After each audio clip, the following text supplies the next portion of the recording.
Off we go then. So it looks like today is the day of Poppy's Wood Tech, because I noticed that Anthony's doing a talk in a bit. This presentation is by no means necessarily an advertisement for Anthony's products, although with the Northeastern Clear Story coaches that he's offering, I was a bit sort of involved in that because I needed some coaches. If you go back over the years, that there have been Northeastern Railway coaches available, but Highfield is probably the best known brand. But there's also, I can't remember what Dougie used to call them, Dougfield coaches as well. He made some, but very few coaches available. And I'm mainly a loco builder. I prefer to build my loco, so you can see my Northeastern D class there, and you know, I prefer to be building loco. So I wanted to find a quick way to construct a rake of coaches, because I haven't got any coaches. Well, I've got about 3, and I wanted to have a rake of coaches that were easy to build, quick, and would look nice, and obviously would run. Like Alex there, I've got beginnings of a garden railway going, and I really would like to see a nice passenger train running around it.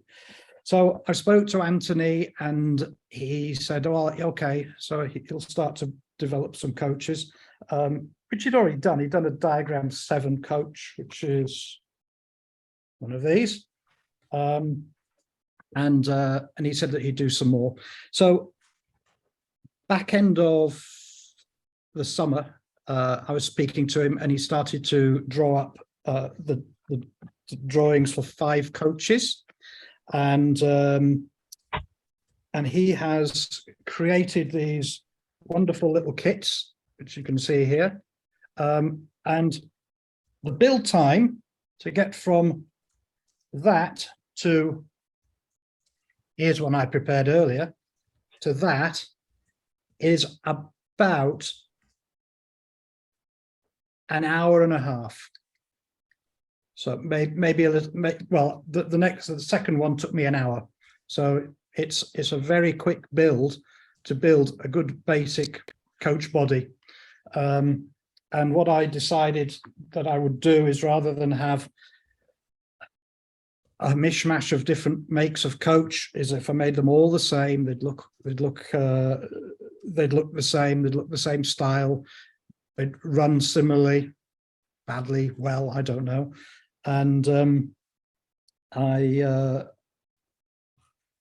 went to see Anthony at the end of the end of September, and I met him and his wife, and I picked up 5 of these coach kits, and then headed back to Slovakia and probably got bogged down with work. So I haven't really done much on the coach building side. They're wooden.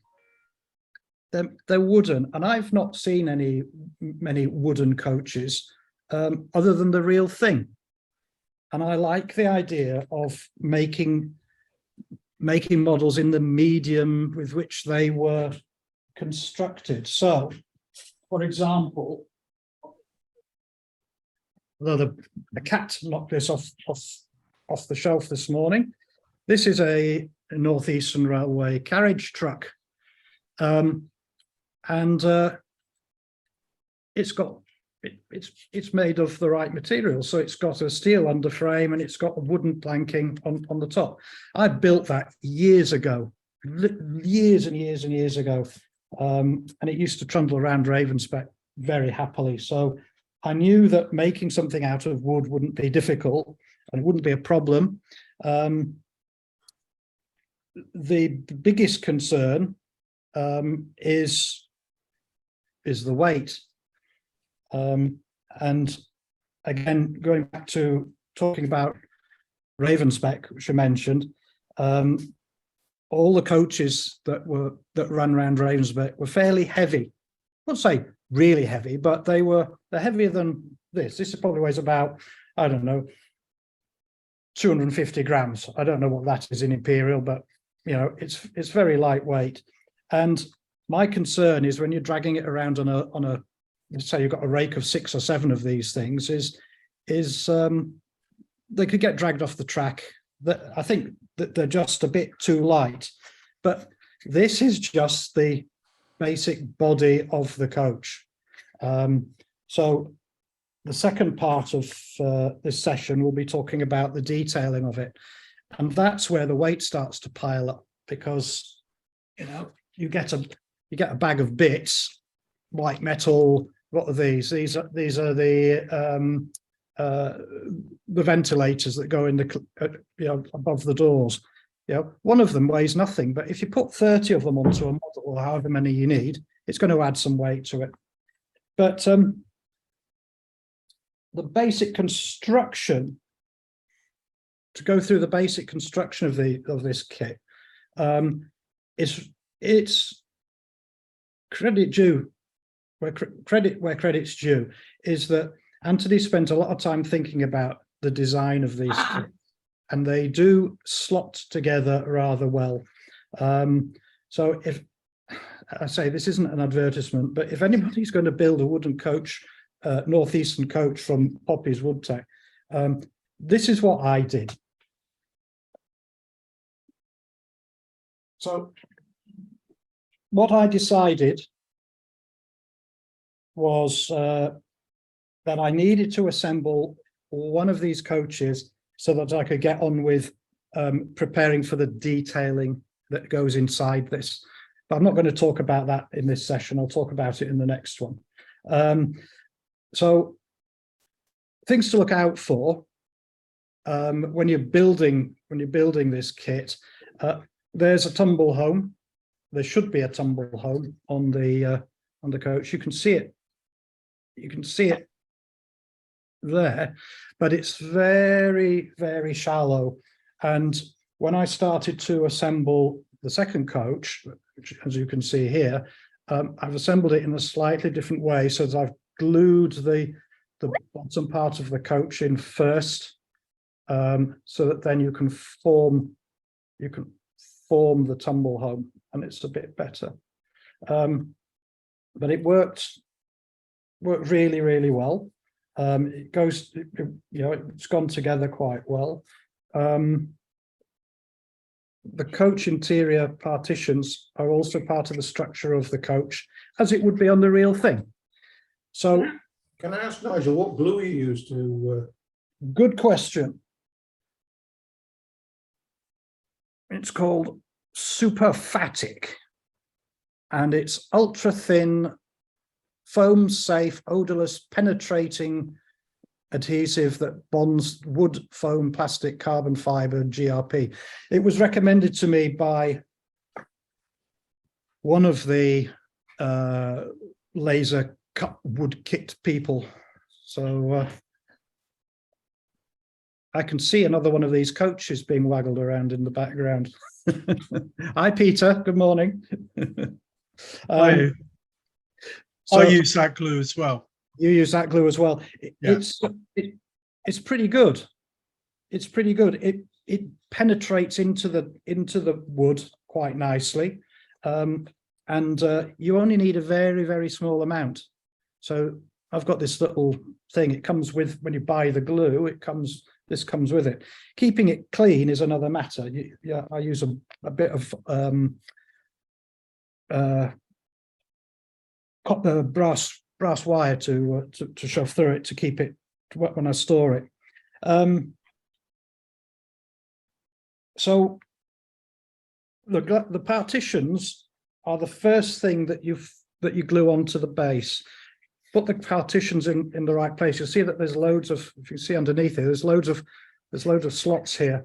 The ones that aren't occupied by the partition are actually to take a seat.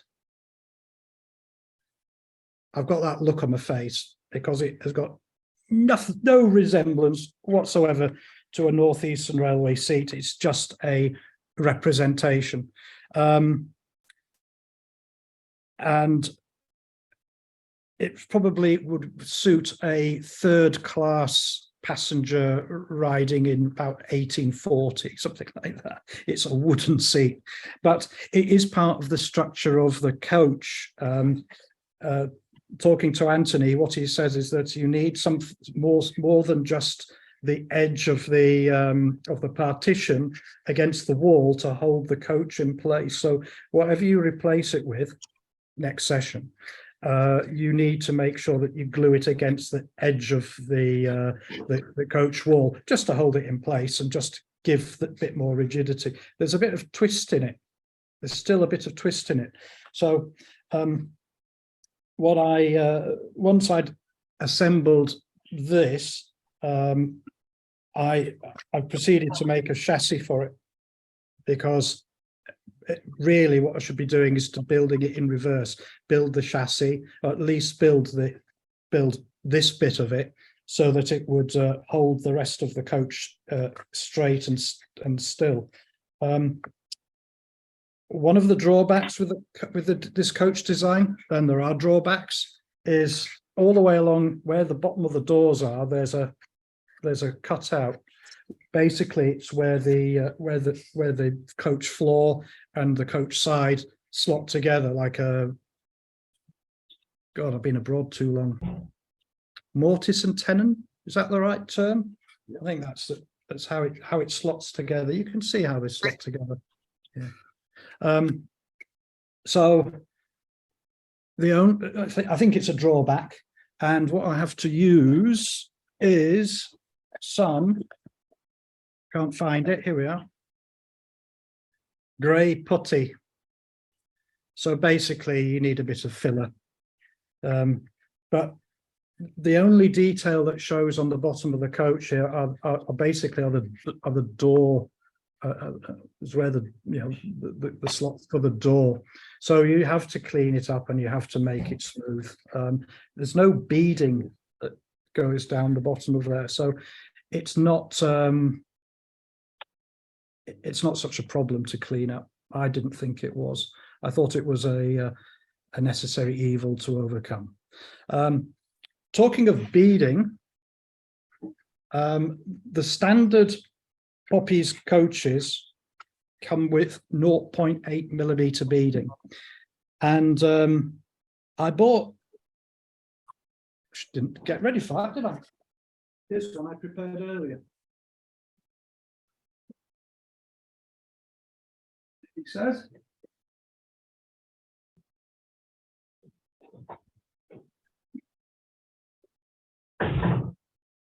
apologies for that, because I should have prepared for this earlier on. I bought a Poppy's 6-wheel coach kit to try it out, and that's what converted me to go on to the clearer stories. But the one thing I noticed about this coach as I was building it, and you can see by the shadows, is that it's got a really, really deep moulding, and I'd worked out that it was something like 0.8 of a 0.8, somebody can calculate it for me, but 0.8 of a millimeter. I think it works out at something like 1.5 inches in real scale. So if you imagine 1.5 inches moulding on a coach body, certainly a northeastern railway coach body, it's way, way too big. And what I did is I contacted Stainmore Railway up in County Durham, are they? I don't know. Up north, and they've got quite a few coaches, and they were at the time they were restoring a Northeastern Diagram 171 luggage van, and I emailed them, and I didn't email them, I messaged them on Facebook, and I said, can you get a tape measure and measure how deep that moulding is there? And they measured it, and they said it's 3/8 of an inch.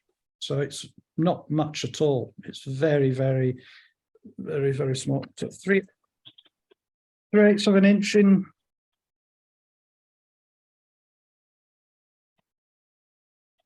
So 10 mil. It's not very thick at all. So one of the conversations I had with Anthony, sorry, was, can you make the moldings any thinner? And he said, we've got 0.4, which I use for the 4mm coaches. And I said, well, that sounds a bit better. And I think 0.4mm comes out as something like 1/2 inch. So it's a lot closer. It's a lot better. So I said to him, right, well, I'll buy a whole load of your coaches, so long as you do them with 0.4 molding. And he said, they're really delicate. They're really delicate. I'll show you how delicate they are. They're very flimsy. You have to be incredibly careful. But, you know, they're not for the faint-hearted. It's 0.4 of a millimeter. But if you look at the quality of the cut and the accuracy of the cut, you can't go wrong. You know, and there's lots of detail in there. There's detail at the top for where the ventilators go in the clerestory. Some of the clerestory coaches had ventilators in the top, the early ones. I kind of commissioned Anthony to make them with 4mm, and I think 0.4 of a millimeter for the moldings, and I think it's available in his kit. So if you speak to him and say, Nigel says 0.4mm is better, it just looks better. It looks more to scale. Unfortunately, you can't really compare the two paint-wise, but you can probably see the, you know, there is definitely a difference there. So Nigel. yes, sir. Ian Allen has just put on, to scale it should be 0.364583333 millimeters. So 0.4 isn't far out, he says. It's not far out. It'll do. And one other thing, when we were talking about glue earlier on, Peter Reynolds has put on that he buys packs of 100 tips for that aliphatic glue from I don't know what I'm allowed to say, Amazon. Oh, I'll have a look for that then. Yes. But it looks like Tony probably is in the market for selling them. All right, thank you. Thanks for that. That's a very that's a good idea. Nigel, I've got some of those tips for the same brand. Is it Expert? That's it. Expert adhesives or something. Yeah. And they do one for gluing clear plastic together. Yeah, I know. It don't steam it up, and they're very devil to clean out. So if you can get 100, you just throw one away. Put a clean one on. It saves you hours of buggering about. Well, if you put that, if you, for example, gluing this molding, if you glue it and you put it to one side, when you come back to use it again, it's blocked. And talking about glue and this molding, this beading, it's like painting the Forth Bridge. If you start at this end with the glue, by the time you get to there, ready to put it onto the coach side, this is nearly off. So what you have to do is you've got to psych yourself up and, I don't know, drink a couple of cans of Red Bull or something and get yourself and you have to do it really quickly. And what I found, the method is to do the, shall we say, the verticals first, because they're really, no, sorry. It's the other way around. Do the horizontals first because they're really thick. So you can put a little bit more glue on, and then the verticals, because they dry quicker because there's less adhesive on there, you have to do them second. So, and then position it on the model. This is bound to be the wrong way around, but we'll do it this way. So position it on the model and get it stuck in place. And the quality of the design is that the molding overlays the coach almost exactly, the coach body. So it's pretty good, but and it's quite a quick process. Can somebody switch their music off, please? Thank you. When I was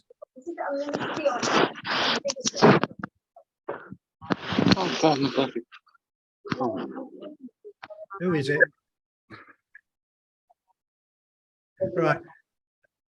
When you look at this coach here with the thicker molding, if you don't feel like doing the 0.4, 0.8, what I did with this one is I used a file. I did every single edge just to round it a bit, and it wasn't the best of jobs. Tony, are you getting background noise? Yes, we are, Nigel. I can hear it from the back. Yes, I can hear it. It's Mike Hopkins. I can hear it too, Nigel. It's like somebody's drowning. Oh no. Yeah, it's Mike Hopkins. He's just muted. Oh, there we go. Thank you. There we go. I've totally lost track where I was now. So you can use the 0.8, but and if you want it to look right, then you can file it a bit, but it's not for the faint-hearted, and it's very hard work. The kit, this is a clear story kit. So a clear story, for those that don't know, is I've lost my clear story. Clear story is the bit that where's it gone? I had everything ready this morning.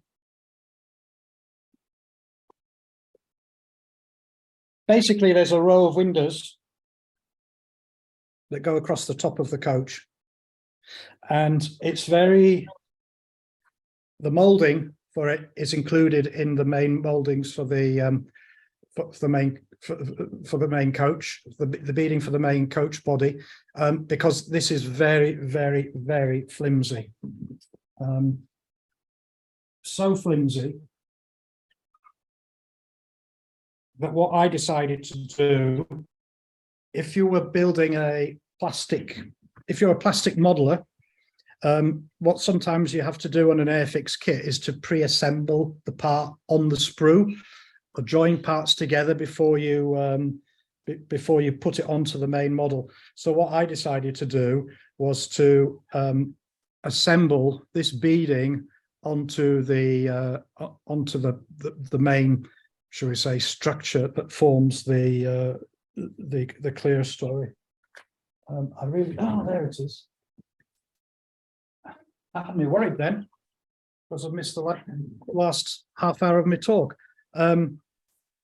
So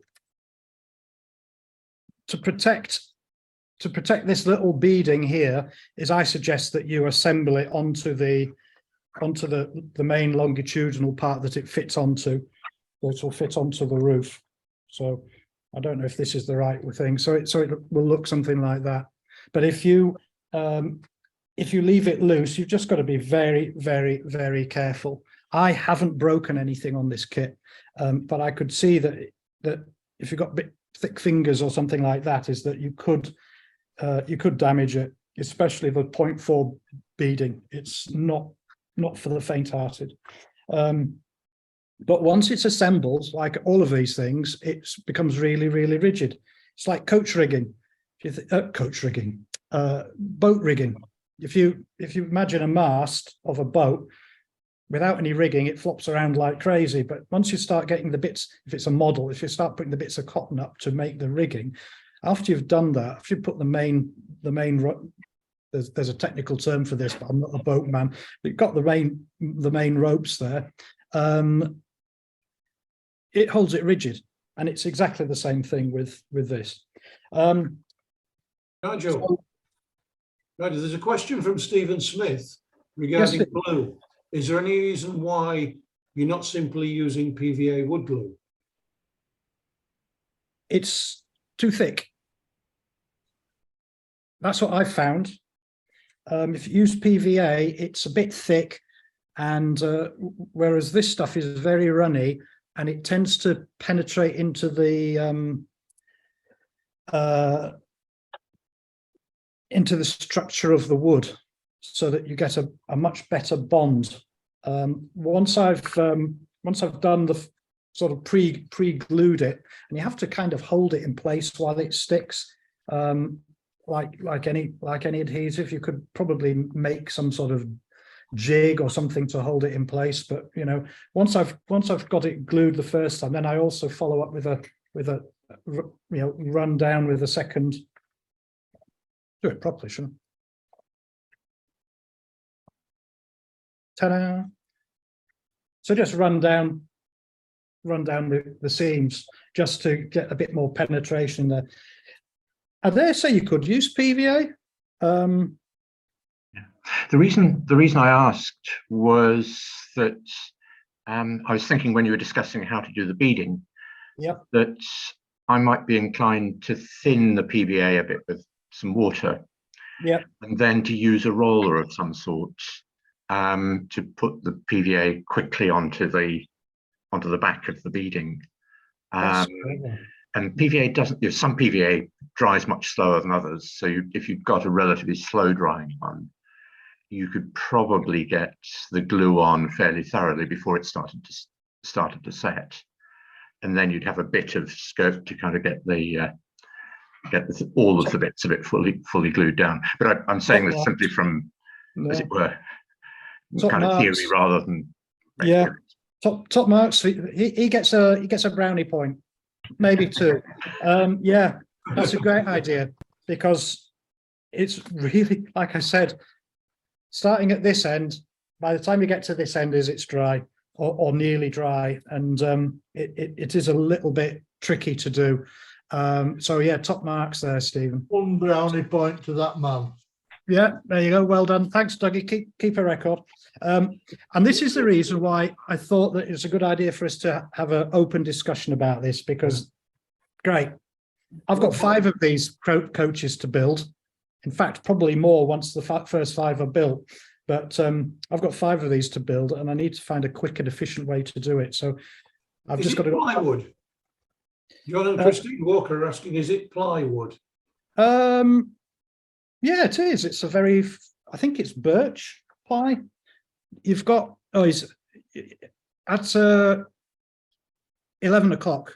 It's 11:30 here. So at 11 o'clock your time, you can ask Anthony on his session. There you go. But it's plywood. It's definitely plywood, and it's 3 ply. So even the very, very thin stuff is 3 ply, but it's really thin. Apparently it's really expensive material as well, but it's beautifully accurate. I think it's birch, but there's no knots in the wood or anything like that. It's spot on. So one of the things that the kit comes with is a lot of jigs. So this is a jig for making a clerestory roof. So what I did, part of the kit comes with the parts to make the clerestory roof, which is removable. I hate coach roofs because they're always a devil to fit and to get to be able to be removed easily if you wanted to get inside or do anything. But I can't remember if I glued this in place. I might break it. It's a very tight fit. I mean, this is a really tight fit in this roof, and this is built exactly as, oh, it comes off. There we go. These are the coach seats. You can see my comments about that, but this is same design of coach roof. Now, Apparently Poppy has confirmed it is birch ply. It is. Oh, it's what you're watching. He's watching. Oh dear me. He's a very nice man. So there's this rather nice jig.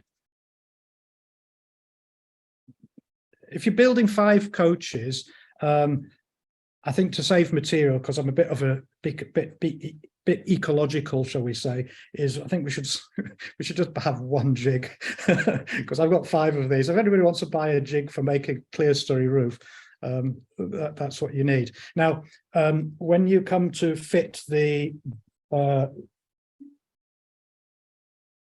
basically if you go to the Facebook page for the Stainmore Railway, they're restoring one of these coaches.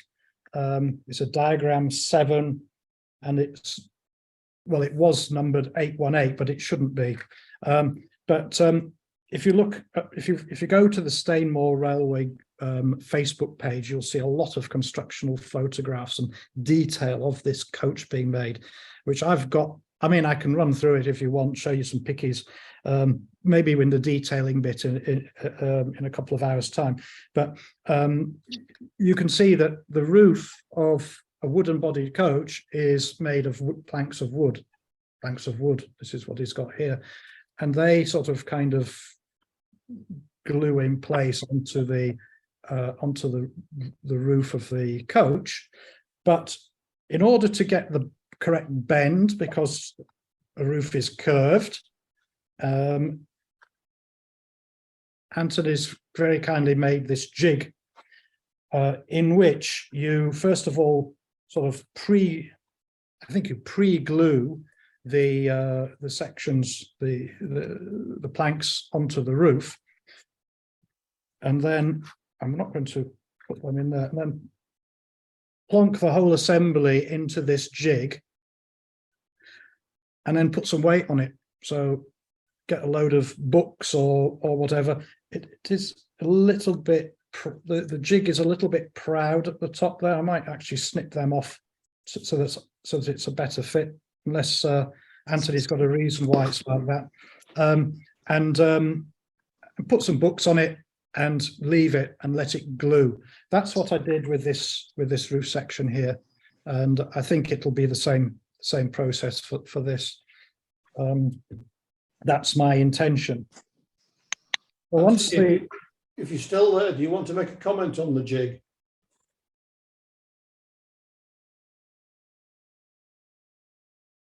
Can you hear me?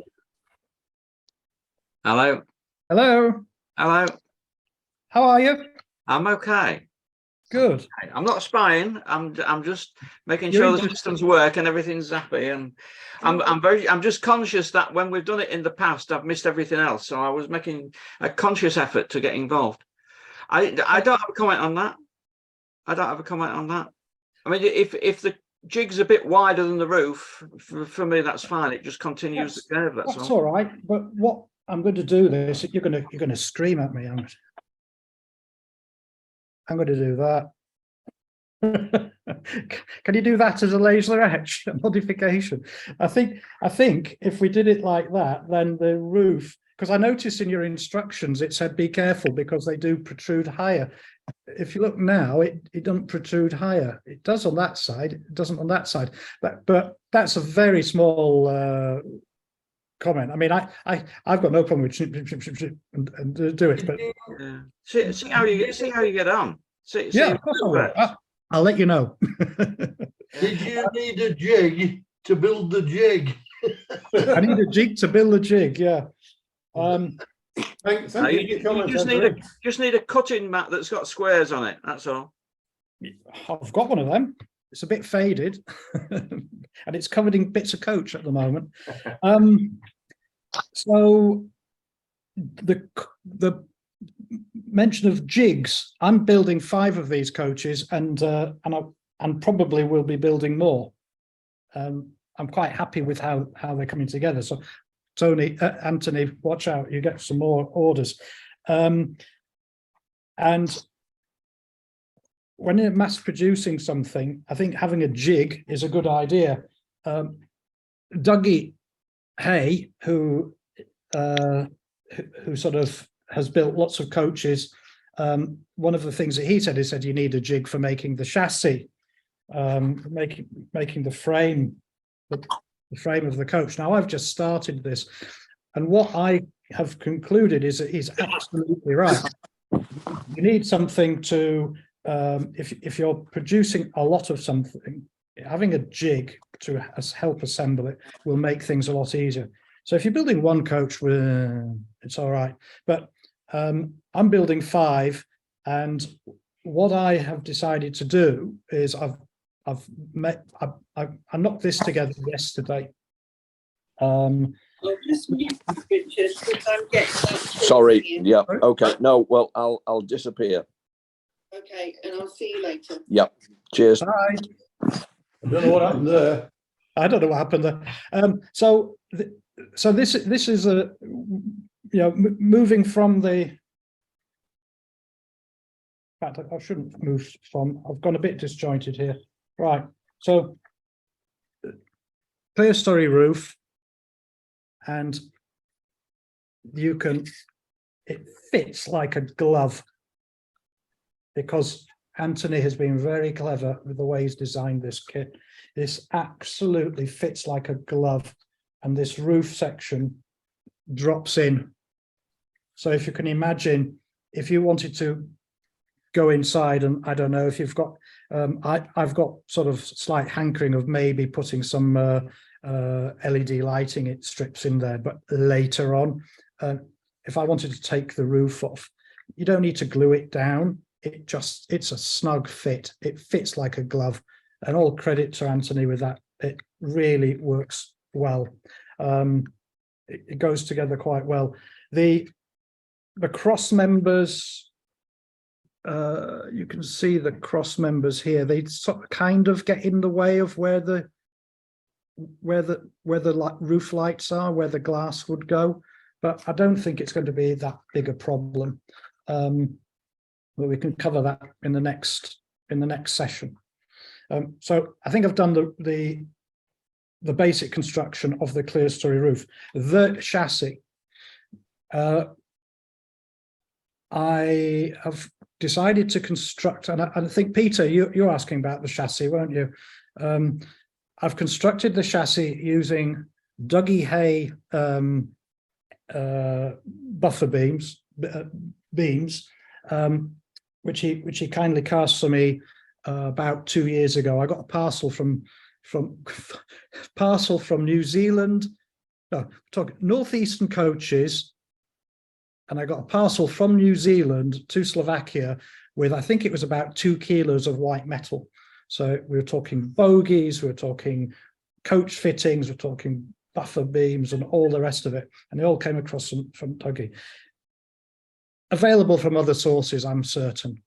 But I bought enough to make 8 52-foot coaches and something like 12 6-wheelers, because that's what I wanted. But so we've got the buffer beam. There is a buffer beam included in the kit, I think. Yeah, there's a pile of them here. Yeah, so there is a buffer beam included in the kit. But going back to the Ravensback theme and the old Keithley 7mm group, is the point of building models to run on a model railway, especially if it's a tail chaser, is it should be strong and robust. I've got a bit of a thing about these ready-to-run models. I've got a little loco company, class 15, and I've got a bag full of bits that have fallen off, and I really don't like bits that fall off models. That said, after a session running Ravenspec at a show, is you generally go around the layout and pick all the bits that have fallen off anyway, because they have a fairly intensive running. So build the chassis strong. That was the point. So I have bought some channel, which is, I think it's 7mm by 3mm U-section channel, which you can see. I thought I'd got enough cut somewhere. I do. Yeah. There you go. It looks like that. Yeah. A certain Emporium sells them. But what I discovered is that there's a company in Germany called, let me go to my thing. I think it's called GHW. But somebody, if you're interested in it, you can always, let me see if I can find it quickly. Sorry? Yeah, it is GHW. It is GHW. Thanks. I know I mentioned it. Right. So it's called GHW Engineering, I think, and they sell a whole load of bits for well, channel and things like that. So there are a variety of sources for channel, but if you're capable of importing something from into your country, gentlemen and ladies, if there's ladies present, buy from this company because it's really cheap. I'm talking about I think there's something like £5 a length. This is for a half-meter length, and I think elsewhere they're selling for something like £9 or £10 a length. I think that's right.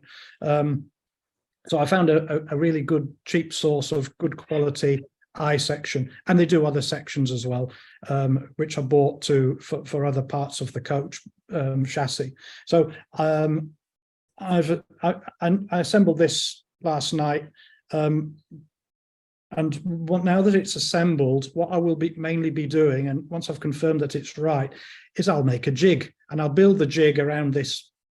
I was going to build a jig for this, but I thought, now if I do it this way, then I build a jig around this, and then for the next 4 coaches that I assemble, it should be a fairly straightforward process. Inside there, let's find a base of one of these coach kits.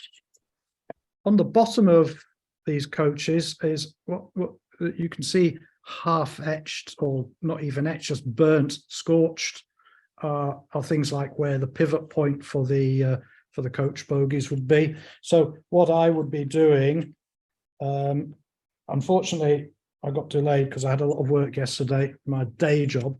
What I would be doing is putting stretchers across where the pivot points would be, and I will also drill a hole through the jig. Well, there'll be a hole in the stretcher for the bogey to hold the bogey pivot in place. And what I would be doing is I'd be having a hole drilled so that before I assembled it, this whole section is I'd have it held in place by a screw. So maybe 2 screws and the stretchers in place, and that would hold the whole thing in place and square and straight and level.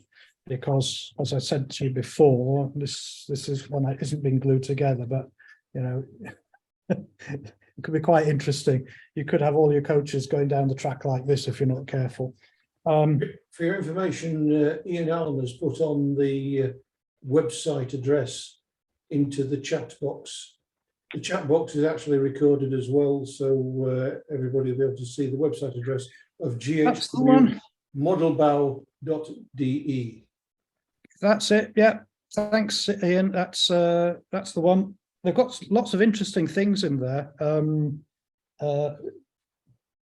Living on the continent and having difficulty in getting stuff, certainly during COVID, getting stuff in the UK from the UK.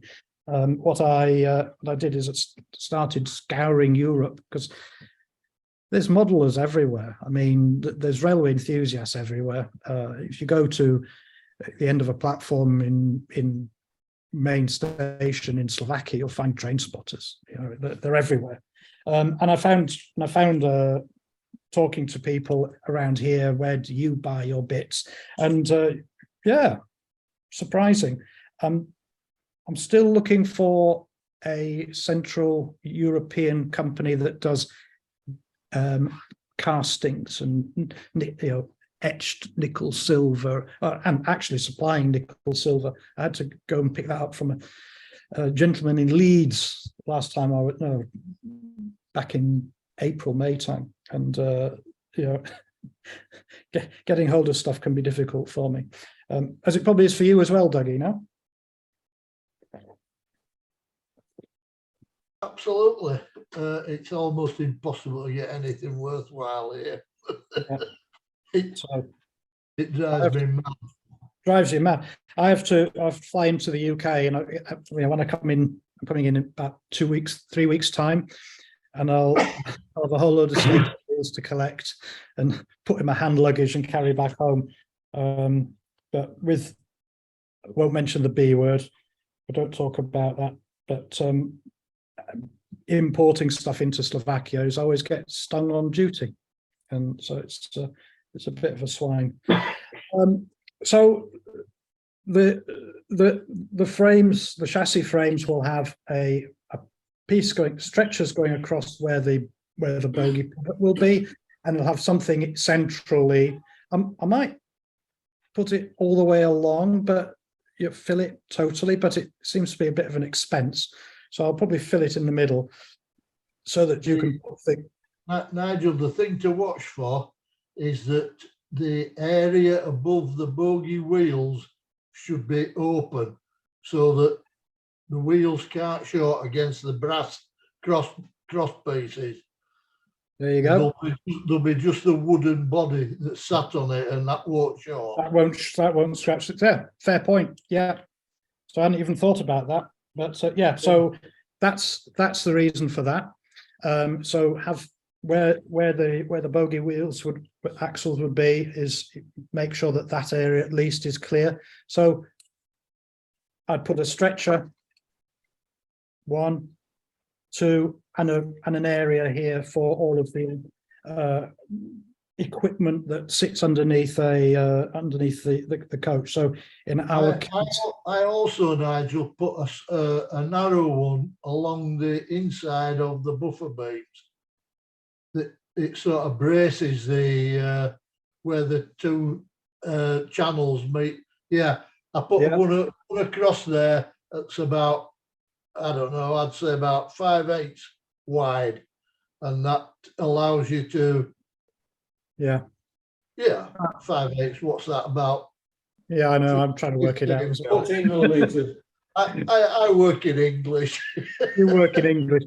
Yeah, so but it all adds to the rigidity of it. But make sure when you're constructing it is that you do it on a flat surface, sheet of glass or a nice bit of hardboard that's made for your jig, to make sure that this is all square. Because if this is warped and if it's out of true,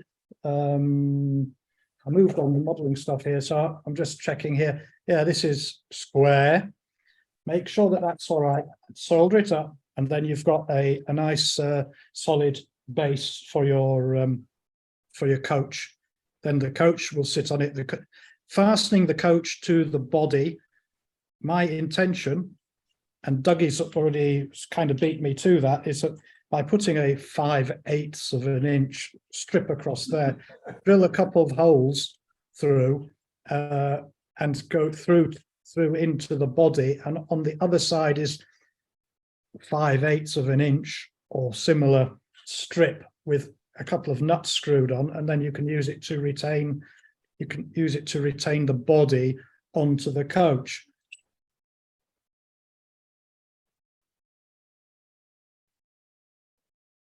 I did that on this coach, but you can't see where the screws are because it's hidden by the seating.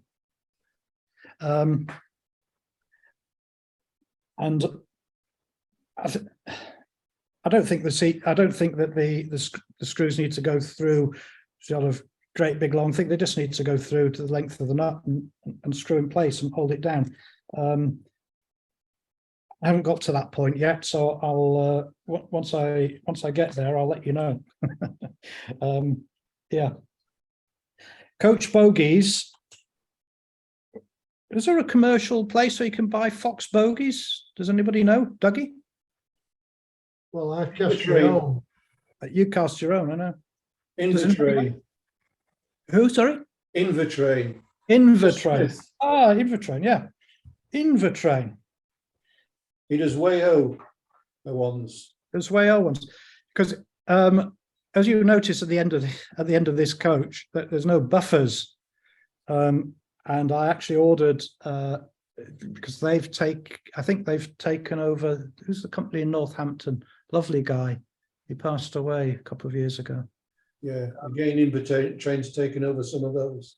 Yeah, it's taken over some of the, so I've ordered, there's 2 Northeastern Railway coach buffers that he offers, and I've ordered one of each, and I was hoping to have them here today, but they're not. They should be with me next week. I'll have them when I go across towards the end of this month, and I'll decide on which coach buffers to use. They will obviously be sprung, and same thing with the coupling hook. We'll get the right coupling hooks to go in there, and you know, this is a kit. This is a kit, but it's also an aid to scratch building. There are parts that you need to buy. Anthony offers a range of very, very nice. These are they ventilators, and I don't know if this is in focus or not, but if you look, you can see the top of my head through the ventilator. It's 3D printed. And it's really nice. So I bought all of these, and they're very nice 3D printed fittings. The only reason why I prefer to use these is because this bag is quite heavy, and if you've got coach and you're in a fiddle yard and you knock it, you're gonna knock these. You're going to knock these off. They're quite strongly built, but I worry. So I'm going to use white metal ones. Part of the batch that came from New Zealand, and I think that would be a better way to do it. But Anthony does offer a whole load of fittings, including buffers and things. Bogies, I don't know what he does for bogies, but I would have recommended that you have something made in white metal that's heavy, and will help anchor the coach down onto the track. I think you'll find that when you've got your brass underframe and your white metal bogies and all the gas tanks and underfittings attached to the chassis, you'll find it's really quite heavy enough. It's going to be heavy enough. It is going to be heavy enough. I struggle because I want to put more passengers in my coach, and I find that I only dare put a couple of passengers in each coach because it starts to get too heavy. Oh, you put white metal ones in, yeah? You can't buy plastic Edwardian figures, not that I know of. Maybe so that's white metal ones. Yeah. I'll cover the detailing of this coach later in the next session, because I think we're coming to a close now, aren't we? Is that right? 4 minutes to go. 4 minutes to go. So I kind of covered the basic construction of this. Does anybody have any questions? If anybody's got any questions and they want to unmute themselves to ask them, please take the opportunity to do so. Thank you very much. Oops. Indigestion. The channel you're using is brass channel? It's brass channel, yeah. And you're soldering it to the I'm soldering it. And what I propose to do, I've soldered it to the white metal. I actually used normal melt solder because after I've assembled this, is that then there's a footstep to go all the way along inside along the frame, and I'm probably attach that using nice bit of car 70, nice bit of blow melt, and it's just as strong. I'm amazed at it. Dougie put me onto this, and he said, "Oh, I thought, low melt, it's not very good." It's really strong. So the basic construction is make it with that high melt, so high temperature solder, and then when you use the low melt along there, it's not all going to fall apart. but I can't put this channel in along here until I've got the down pieces that hold. There's a step that goes sort of sits lower down, and it needs a bracket, and I need to get some brackets for that, and to see what would be best for the job. So I haven't. I will make the basic chassis, but being brass construction is going to be nice and strong and rigid. Stephen Watson's just put onto the chat models for Edwardian figures. Model U, yeah. Yes, I think it should be Model U, what he's trying to do, but auto spells correcting it for him. Model with a letter U, isn't it? Right. Yeah, I believe it is, yes. yeah. We could have a look at that, Dougie. I think what they do is you could dress Paula up in a Edwardian costume and get her to pose. I've heard of that for, I think it's like, do they call it Modeloo? Yeah, Model U. And the scan people dressed up in Edwardian costume. Yeah. To me, they look like modern people dressed up. Yeah, it's just the detail, isn't it? They are. It's just the detail, but they're not skinny and withered like you would expect people to be in the 1890s, you know. Well, they wouldn't be able to scan you, would they, Dougie? No. But this is a taster for the next session. Oh, excellent. This is 3D printed, and we'll talk about that in, we've got a minute to go. We'll talk about that in the next session, because as well as having the nice looking exterior of the coach, the detailing is the important bit, and I like a nice detailed model.